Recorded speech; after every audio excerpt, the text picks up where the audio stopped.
Okay, so that's what it is. All right, guys. So it's let's look back at the inner child and how it's like these four types of trauma. So first you have the rejection trauma, which really leaves a person as you might think that the person is more bipolar than anything because it's like be my friend, don't be my friend, love me, don't love me. It's um oh no, that makes me really happy, but now I'm really angry because you just made me really happy. All these really strange situations. So that's rejection trauma because the person is actually are you gonna accept me or are you gonna reject me? I'm sorry, y'all. I'm out outside for real. It's better out here. Let me turn this too because I think it's people at this table that don't. Okay, that's cool. All right, so that's what it is. It's you actually have to really if you are going through rejection trauma, if that's something you want to heal from, if somebody's like, "Oh, you're bipolar," that's how the shopping starts, and this real feeling of just wanting to have something that that you can hold on to. I think even hoarding can come from rejection trauma because you think that it won't be a way for you to get it again, and so you have to really look into um what it is that is causing you to feel rejected or what it was. So I did this in the book, the way we go. It's I did the cycle of socialization. And so if you go back through the cycle of socialization, you'll be able to look and see what it is that really impacted what you was it what part of your life was it that you were impacted the most by? What part of your life were you rejected in? Because it's almost as if you don't look at it with a how can I say a guide, then it's almost you'll miss something. So social norms like church and all these different things. It'll be if you go through the cycle of socialization because it's laid out for you, you'll be able to really see how whatever entity it was affected your life. And that's it. So that's it. It's those things are it's really important. Rejection trauma, it's even though it's in your past, that's how it affects you. It's almost you might feel as if you could be bipolar. And maybe you're not. Sometimes it's they diagnose you, give you these medicines, and it's maybe I'm not. Maybe it's just I need to actually go through this cycle of socialization, write down what it is that I feel affected me, and then heal from there. And so that's what all this series is. It's just this month is just about healing from all of these traumas that we think we go through. Especially this month really is for people who have mental health disabilities. Okay. Um, it could be for you if you don't too, but if that's the case, it'll help you understand somebody else better. If you don't have those mental health issues, if you don't have these trauma issues and you don't get those mental health issues, it actually will help you become a part of somebody's plan. So some people actually have plans in place, like a health plan in place. If they have mental health issues, they usually write out who they can go to, who they can talk to, what's their support system, all those different things. So if somebody has some of these mental health issues and they sharing with you, and it's okay, well, how do I support this person or can I support this person? I actually have a friend who is bipolar, but she's a thief. So it's I can't support her. I can't support her. And I can't be her friend. You understand? Because sometimes people that do have some mental health issues are abusive. Not all the time, but sometimes they are. So in this situation of rejection trauma, if you're not close to the person, you can feel like they're abusive. So that's it from the other side. It's from the side of just not having the trauma. You will feel yeah, this person is abusive. This person is abusing me for what they want. And they could mainly be doing it. And it could just be in the name of saying, okay, I'm bipolar. It's like, no, you're not. You actually have a trauma that you need to heal from, So that's it. She continuously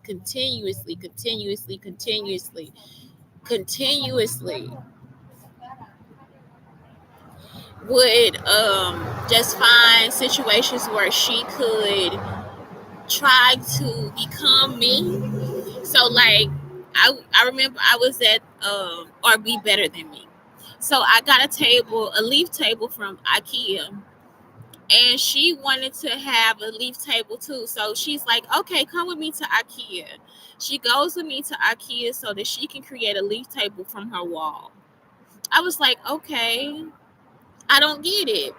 I never got the situation. It's like every freaking time that I would do something, she would want me to engage myself in what she was doing. And it's like, I'm sorry, I can't do that. And now that I know that she wrote about it, like when people are out and they're like, okay, I'm gonna help you. Can you help me clean up my house because I'm having this mental health issue?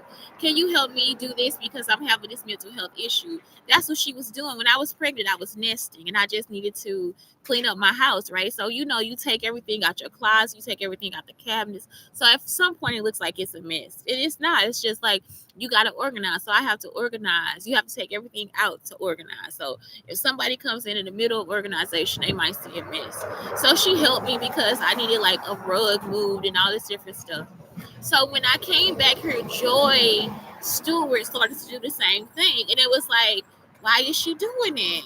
So what they would do is, like I said, set up situations in cases and then pretend to be me in the other cases. You understand? So it's like, even with my baby shower, she said she would be over my baby shower. She didn't invite everybody to my baby shower. So much so that the people that didn't get invited or didn't get an invitation got upset with me. And it's like, no, don't be upset with me. I sent her the names and everything. She stopped contacting the people for the baby shower, y'all.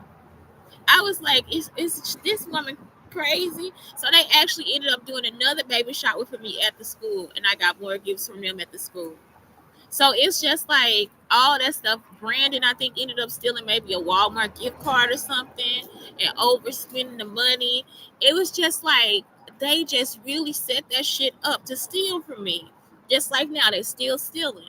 So you have to really, and that's all she would sit there and say, I'm bipolar. I'm bipolar. No, you are abusive and you're using bipolar as as an excuse to do what you're doing. And so it's like, no, you're not me and you can't be me. And why would you want to do that? So today I was reminded of this that I've been doing the whole show. If that's something that you would want to do, sit in another woman's face and then go and pretend that you are her, you are a whore. It's like if that person is not a part of your family, like it's different if I look at my mother and be like, oh yeah, I like the way my mom do it, but I'm never gonna go and try to take my mom's job. If I look at my godmother, like, yeah, I could be my godmother, I could be a star, I'm never going to go and try to knock my mother out of her job or my godmother out of her job to be her. And so that is why I'm like, I don't know how else to put it to you. A whore and a prostitute are two different things. You understand? A prostitute will get paid and leave you the fuck alone. A whore will sit there and follow you and do that dumb shit. I'm not fucking playing, y'all. I understand it's a mental health show, but I have to break it down to you like that. That bitch is a whore. I am not joking. It is no reason for you to stalk a person to that level. That's a whore in the name of being bipolar. No, I'm sorry. So you really have to watch that. Like, if you really want to be there for somebody with the rejection trauma, some people are so innocent with it because some of the abusers, like their mothers and fathers, cousins, some of them are still in their life.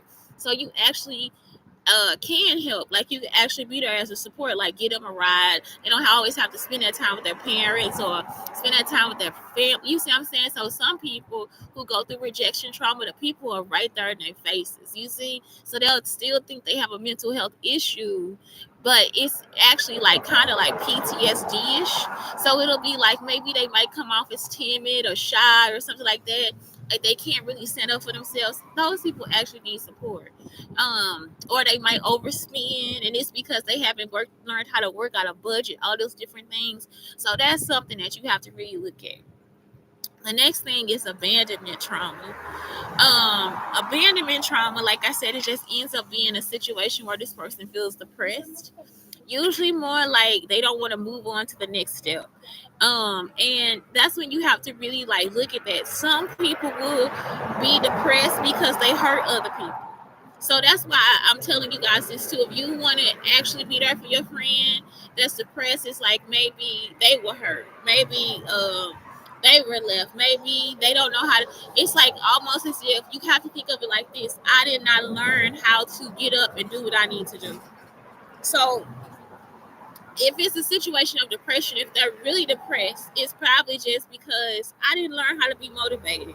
Nobody taught me how to get up and be motivated. I didn't have those things in my life. I didn't see this. I didn't see that. Because as humans, we do learn from each other.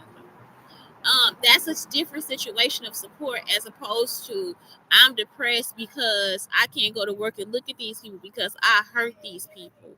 You understand what I'm saying? So it's like some people will hurt people and sit and say, "Oh, it's depression." No, you're abusive. Period. That's it. Betrayal trauma. This is when you have like panic attacks, all these different things. Okay, say for instance you trust somebody, you let them drive your car, and then that person comes. I told you all about this yesterday. It's like almost like fuck you. You let me drive your car. What the fuck is wrong with you? Like what the fuck? It'll be like, bitch, I'm not on your insurance. I mean, talking about you, but I let you drive my car. Like I was like helping you out. It'll be like that you actually help the person. You will actually help them, and they will find a way to step on your fucking foot. You understand? So it's like it's abusive. It's abusive. That's the abusive part of it. If it's really like where somebody was betrayed, then they'll have like symptoms of PTSD. It'll be somewhat like rejection trauma, but it's almost like they might feel like they can't trust you right away, and they might tell you that too, like I can't trust you. And so that's what you have to do with that person. You have to build the trust. If the person has actually gone through betrayal trauma, that's how you have to do it. Just be there. Just be there. And they have to be there for themselves too. If the person is abusive though, it'll be like I'm telling you, you'll be like so sweet, kind to them. You could be there for them, and they'll just actually act like you just punched them in the fucking eye. And you're like, wait a minute, I didn't. No, no, no, no, no, no, no, no, no, no, no, no. That's not what it is. If a person has actually gone through betrayal trauma, they will want to be in a trusting relationship again. So when you actually are there for them, they won't be like, they want you to be there for them. They want to see somebody that's trustworthy. So they're not going to be like, no, I can't trust you anymore. If you've been there 5 times consistently and I trusted you, right? Then that's cool, right? So but for a person that's abusing you, if you've been there 5 times consistently and every time they'd be like, well, I can't trust you. I can't trust you. You supposed to be there at 1 o'clock. You end up coming at 12 o'clock every time. 5 times in a row you came at 12 o'clock. And the sixth time they actually get upset because you came at 12:01. It can't that's an abusive person. So that's what I'm trying to get you guys to see. You have to discern between the person that has actually gone through the trauma as opposed to the person that's just like putting you in more trauma. You understand? So that's what I'm trying to get y'all to see. Because the people that have actually been through the trauma need you to be a supportive part of the plan. Injustice trauma. This is for people who have had sexual issues, like where it's been molestation, rape, um, stealing, like something where people just take something from them. Like even just like if somebody was like out here in a grove, it was a guy who was riding a bike and he was a gay guy. Somebody took a 2x4 while he was riding his bike and just hit him. It's like if he enjoyed riding his bike, how long is it gonna be before we can trust that um before he can trust that he can ride his bike safely without somebody hurting him? So that's something where you just like, okay, how can I support him? Well, maybe I can go ride the bike with him. Maybe I'll go wait at this corner and see who's out here. Maybe I'll do this. You see what I'm saying? So, when people go through that, it's like not only is that a physical situation that they have to get over, they have to now put like it's like you're trying to take away everything I love, and I don't like that. And so that's it. You see. So now when I look at these prompts, I am really trying to get you to like, okay, what is something that when I'm looking at the prompts, it's like how can I get to know myself in order for me to be able to communicate that this is how I'm getting through my trauma. You understand? Like, so it's like that's what it is. So for today, the first prompt is what three things you like about your appearance. I mean, what three things do you like about your appearance? And that's it. That's it. If that's if that's not enough, then I would just like try to go to Shakedi Mag, SCHKEDDYMEMAG, ShakediMag.com or .org. Actually, it's just .com, right? ShakediMag.com, and you guys can look up. Like I think it was like either the May or June issue of the magazine where you could just like do the personality test.